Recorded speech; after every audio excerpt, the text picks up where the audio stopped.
समय चक्र की गति को ना तो कोई आज तक जान पाया, ना ही कोई उसकी परिणति को समझ पाया है।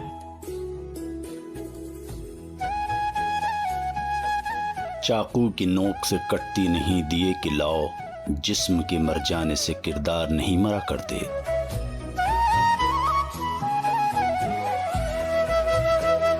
जी हाँ, वो एक विचारधारा हैं जो आज भी जिंदा हैं।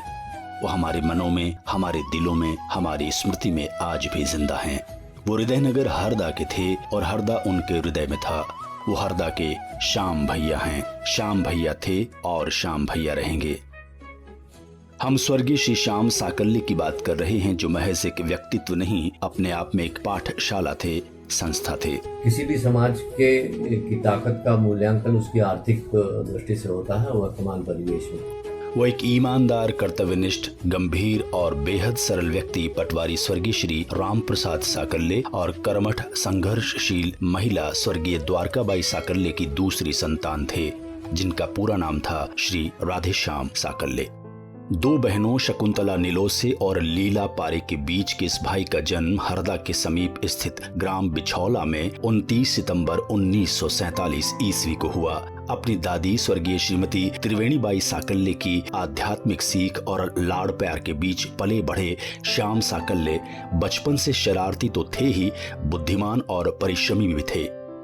ये बुद्धि और परिश्रम का ही मेल था कि श्याम साकल्य को होशंगाबाद के एसएनजी स्कूल में पढ़ने का मौका मिला। इस स्कूल में वो जल्द ही सर्वश्रेष्ठ छात्र बन गए, क्योंकि पढ़ाई के साथ एक्स्ट्रा करिकुलर एक्टिविटीज जैसे वाद विवाद प्रतियोगिता, तात्कालिक भाषण तो उनके लिए चुटकियों का खेल था। वे स्कूल के सर्वश्रेष्ठ वक्ता घोषित किए गए। यही नहीं, एसएनजी स्कूल में क्रिकेट के नर्मदा संभाग का प्रतिनिधित्व करते हुए सर्वश्रेष्ठ खिलाड़ी भी रहे। प्रथम श्रेणी में 12वीं पास कर वो कॉलेज की ओर बढ़े। स्कूल की आन बने श्याम साकल्य कॉलेज की भी शान बन गए। Regional college of education Bhopal में भी उन्होंने सफलता का परचम लहराया। रीजनल कॉलेज से उन्होंने बीएससी, बीएड और एलएलबी किया। भोपाल विश्वविद्यालय के बेस्ट ऑलराउंडर क्रिकेट खिलाड़ी और सर्वश्रेष्ठ वक्ता घोषित हुए। भोपाल के रविंद्र कॉलेज में होने वाली अंतर विश्वविद्यालय स्तर पर आयोजित वाद विवाद प्रतियोगिता में 4 बार श्रेष्ठ वक्ता रहकर भोपाल विश्वविद्यालय में कीर्तिमान स्थापित किया। ये बड़ा सा कप जो आप देख रहे हैं, श्याम साकल्य ने वाराणसी में वाद विवाद प्रतियोगिता में ही हासिल किया और भोपाल विश्वविद्यालय का गौरव बढ़ाया। ये भोपाल यूनिवर्सिटी में हुए नाम का ही वैभव था कि 14 जून 1975 को हुए उनके विवाह समारोह में खुद तत्कालीन कुलपति आशीर्वाद देने पहुंचे थे। श्याम साकल्य का विवाह श्रीमती शैलमणि साकल्य से हुआ और वो 3 बच्चों के माता पिता बने। इलाहाबाद और पचमढ़ी के सेंट्रल स्कूल में उन्होंने 2 साल बतौर शिक्षक सेवाएं दी, लेकिन उनके लिए परिवार से दूर रहना कठिन था। तो बैंक की परीक्षा दी और उत्तीर्ण हुए और स्टेट बैंक ऑफ इंडिया की भोपाल शाखा में सेवा का अवसर मिला। बाद में जाति जिम्मेदारियों के चलते वो स्टेट बैंक ऑफ हरदा में आ गए। वो कवि हृदय व्यक्ति थे। उन्होंने शुरुआत व्यंग्य कविताओं से की, फिर धीमे धीमे सामाजिक मुद्दे उनकी कविताओं में छलकने लगे। मैं मझधारों में विश्वासों का दीप जलाए बैठा हूँ, मैं अंधकार में आशा का एक दीप जलाए बैठा हूँ। बचपन में ही जान गए थे गहराई हम घाट घाट की, कैसे भूले दिन वो सीख संस्मरण यादें अपने होशंगाबाद की।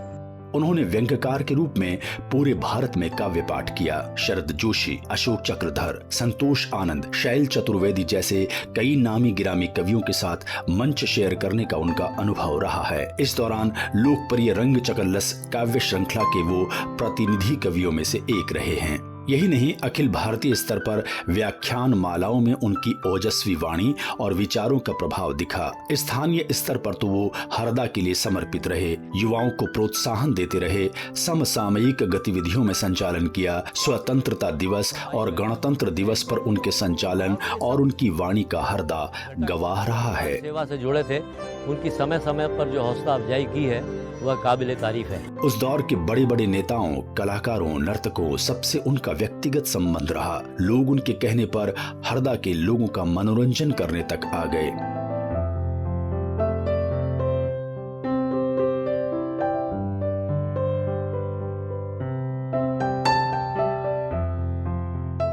28 साल तक भारतीय स्टेट बैंक में सेवा करने के बाद उन्होंने हरदा जिला न्यायालय की ओर रुख किया। 20 साल से ज्यादा वकील के रूप में सेवाएं दी, यहाँ भी दिलों पर राज किया। एक अधिवक्ता के रूप में उनकी बहसें आज भी लोगों के मन मस्तिष्क को रोमांचित करती हैं।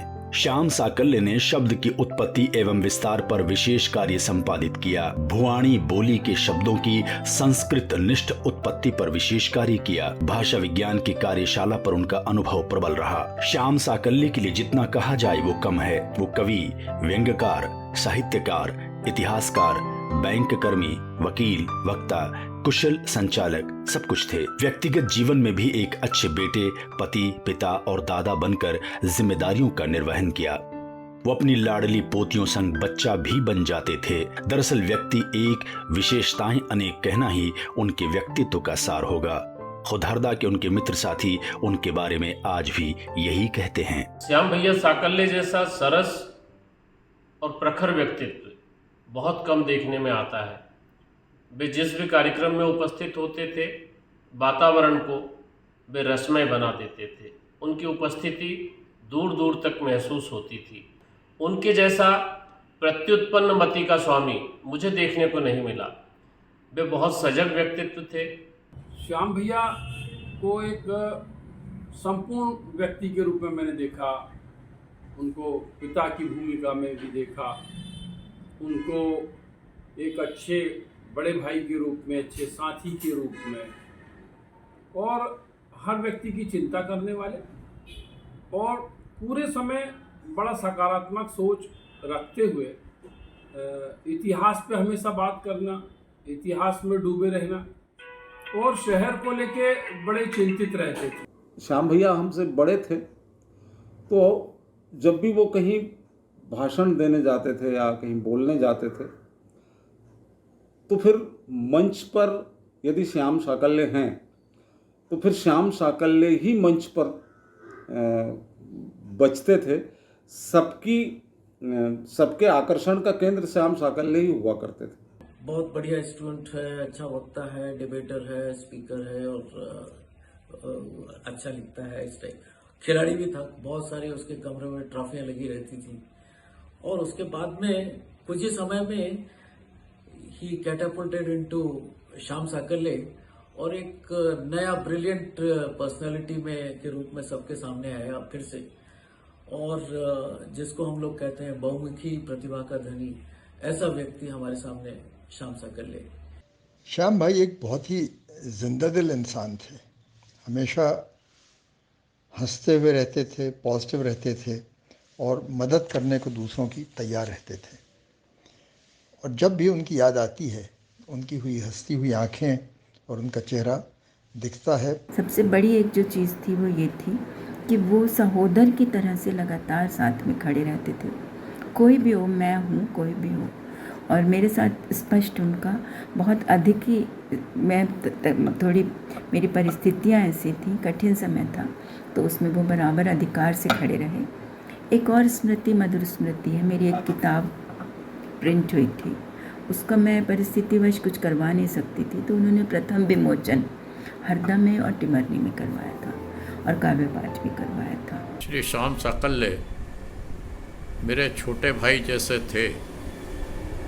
मुझसे वे अपनी हर तरह की बातें निसंकोच साझा करते थे।